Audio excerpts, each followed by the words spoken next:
In today's episode of the Pathmark Presents podcast, I got a very interesting guest here with me today. I got the founder of Tilt, Caleb Avery, is here with me today. And it's basically Tilt was created to empower software vendors, marketplaces, and SaaS companies to basically start generating revenue from accepting credit cards. Interesting concept.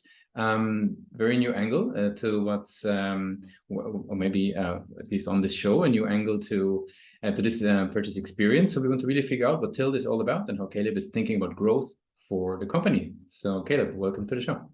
Yeah, thanks for having me on today. Really appreciate it. Sure. Yeah. So give us a quick overview. What is Tilt all about in your own words? Yeah, absolutely. So as you said, Tilt exists to empower software companies to monetize the payments that are flowing through their platform. And so we're providing a set of turnkey white label tools that our partners are able to build on top of. And we're primarily targeting low risk vertical software companies and really have the ability to support companies across the entire spectrum. I'd say, today about 25% of our customer base, we would say are startups, but the vast majority of what we do are mid-market and lower enterprise software companies that are looking for, the technology, the tools, and the support that they need to embed payments within their platform and then start generating revenue off of all of those payments going through the platform. Makes a lot of sense. So tell us maybe about a couple of, maybe not necessarily the logos of the companies, but what types of organizations fit really well working with you guys? Sure. So, we work with companies in the healthcare space, the nonprofit space, gym and fitness management, field services software. And so kind of specific examples being, a dental management platform selling a set of software tools to dentists. We could work with a golf course management platform selling to golf courses, donation management platform selling to nonprofits, a property management solution selling to property owners. And so really, in today's world, there is a vertical software solution for almost every, specific niche industry. And so, we can work with a wide variety of customers across a variety of different industries. If you've got a niche vertical software, solution, Tilt can definitely, be a fit for you. And what would you say, who typically within the organizations brings Tilt to the table? Is that like coming from the sort of the revenue operations? Does it come from the CEO? Like who's, having that foresight to bring in Tilt?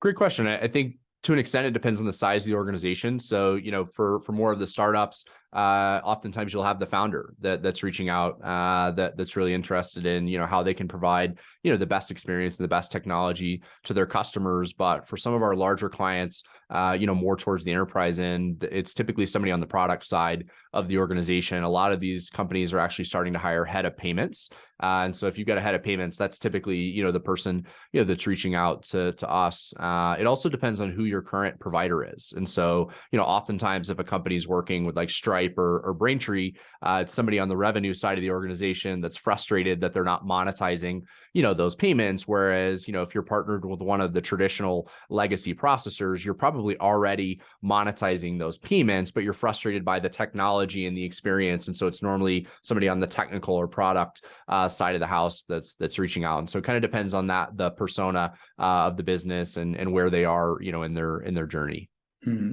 I mean, we had a little pre-chat before the interview, and actually you guys have some very interesting channels that you guys leverage. Maybe tell us a little bit more about how do these folks learn about Tilt? What's the sort of the client acquisition channels you guys leverage?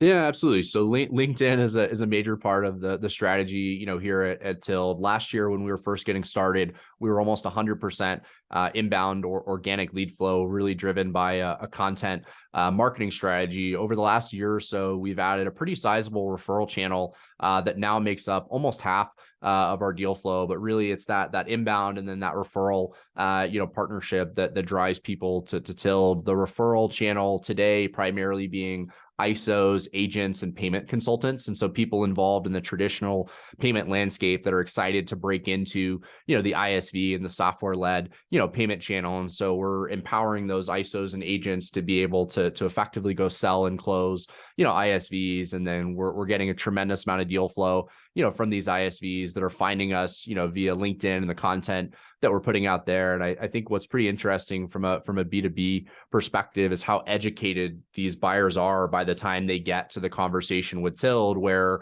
they've read our blog, they've read our ebook, they've watched, one of my podcasts. And so they have a pretty good understanding generally of, who we are, what we do, and how we fit into the broader, payments landscape, relative to some of our competitors. And I think that's been a huge advantage for us, that they have so much knowledge and information and are so high qualified, by the time they get in touch with our team. Yeah, that makes a whole lot of sense. Now, in that journey, right, of people getting to know Tilt, what role do you attribute to the website these days? Because you mentioned there's a lot of self-education happening. What role does the website play? Certainly. So, I mean, the website certainly forms a basis for that kind of educational component of what we do, where we really try to take this, consultative selling, approach. And for us, we started developing content probably even a year before we were live with our product. And so the website was really the only place that, these folks could go to learn more, about the business. And so really trying to educate them, on that journey and give them all the tools to go through that self, discovery process. And then, we get a ton of form fills, on the website, with people looking to talk to sales or join the referral program. And so it's definitely, a magnet for us and a great way for us to, bring in deal flow. Very cool. I mean, you mentioned also LinkedIn being a major driver, specifically in the recent past.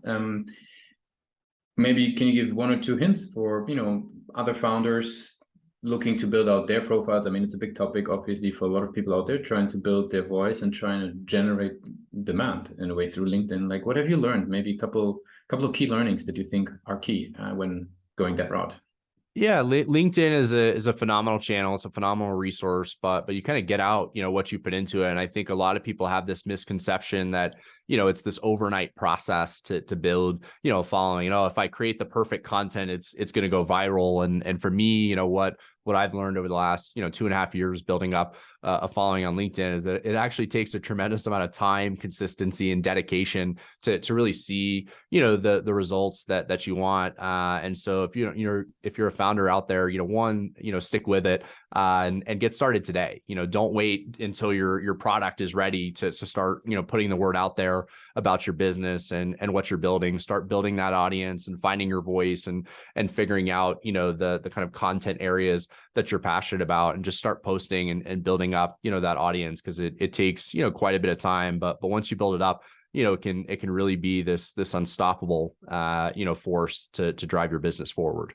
Very cool. So now when you're bringing that traffic to the website, as we were just discussing prior, like I love to ask sort of founders and even marketers, because the website is typically an ever-moving piece of work. What would you consider sort of a strength of the page as it is today versus where do you see room for further improvement? Yeah. So, a lot of the original designs were the first designs that we put together 2.5 years ago, and we built, the original website. And so I think that from a strength perspective, we spent a lot of time thinking through the messaging and the positioning and the strategy behind what we're doing as one of the foundational pillars, of the marketing strategy. I think from a weakness perspective, I think we could definitely level up, the design game on the website, where I built some of the early pages on the site, and that's by far not, my strong suit. And so definitely areas for improvement, but it works pretty well for us today. And maybe we need an AI component to help, with conversion as well. Very good. So cool. I mean, you shared a bit of the story on what you guys are doing, who you're serving. I would love to learn a little bit more about your journey, right? Because it's obviously super interesting having built up the company. So at first, what I'm curious about is you're wearing tons of hats, of course, at Tilt. Like, what's places where you feel still that you learn? Like, where's many blog, podcasts, communities? Like, where do you personally go for education with all the noise out there? Yeah, it's a great question. So, for me, I definitely consider myself a student of the market and trying to learn as much as I can about the space, regulatory changes that are happening, what's happening, within the competitive landscape. And I think I'm fortunate that I built a a connection base on LinkedIn where I have access to all, of the different feeds from all of our competitors and folks, in the industry. And so I find myself consuming a lot of articles. And so I read a ton of like short form, content, just trying to keep up with the latest, trends. And then I'm not a huge, book reader. But I was on my last trip back from a conference a few days ago reading 0 to 1. And one of the kind of interesting things that stood out to me, in that book was this almost misconception of first mover advantage, where, they were talking to say, hey, first mover is a strategy. It's not necessarily an advantage. And oftentimes, what you find is that the last mover, into the market oftentimes has, quite an advantage. And I think for us, we've really been one of the last people, into, our category. And for us, the benefit was actually getting to see what all of our competitors had built and talk to their customers and talk to potential customers that chose not, to go with them, and really run a very effective customer discovery process, because it was, this existing category that had incumbents, that had, competitors, and we were able to come in and really fill, the gaps in the ecosystem, because we really understood, what existed before us, what those gaps were, and where we were able to come in and create, pretty sizable wedge for ourselves. Very cool. I got some rapid fire questions. You ready for those? Let's do it. What's the one single thing your company is focused on the most at the moment? So the one thing that we're focused on the most is driving merchants and volume through the platform. So just scaling up the business. If there would be no boundaries in tech, you have a magic wand. What's the one thing that you would fix for running the company? I would love to have our entire onboarding experience be self-service. You'd be able to guide your entire journey to get up and running on Tilled, all on your own. What's the last thing that kept you awake at night about the company? Volume and merchants scaling through the platform. Thus the core focus. Very good. So you focus on what you're staying up for. That's pretty good. And for the very last question, I'd like to do a little bit of time travel, right? Let's go back to the days of Furman University. You're heading out of formal education into the world of business. What's the one advice that you would give yourself for your journey?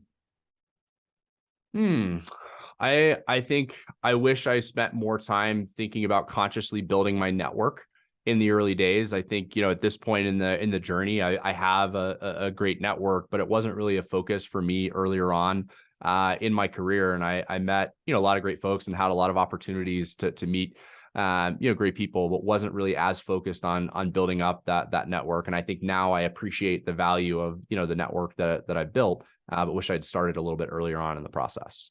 It's actually a great point. Maybe if I just quickly ask a follow-up question on that, because it comes up on the podcast a lot. Like what we found as a founder, where the network helps most is like raising, is it bringing clients, is it hiring? Like where do you find actually the strongest benefits?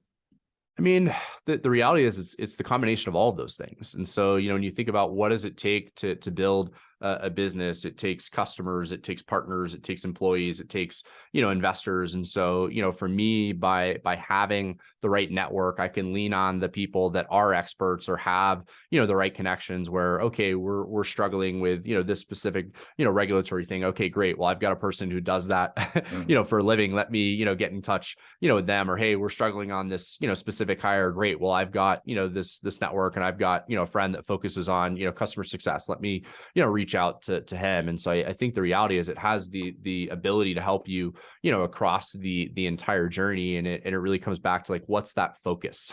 What's my focus at this point in time? And do I have, someone or a combination of people in my network that really can help me drive, to whatever the most important thing going on at that point in time? But that focus changes, over the life cycle, of the business. If you have the right network and the right connections, you can bring in that support to help you along the journey. Very cool.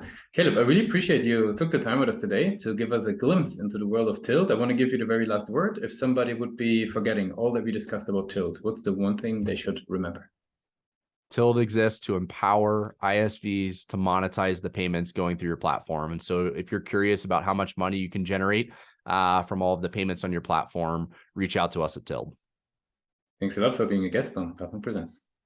Awesome. Thanks so much for having me on today. I really appreciate it.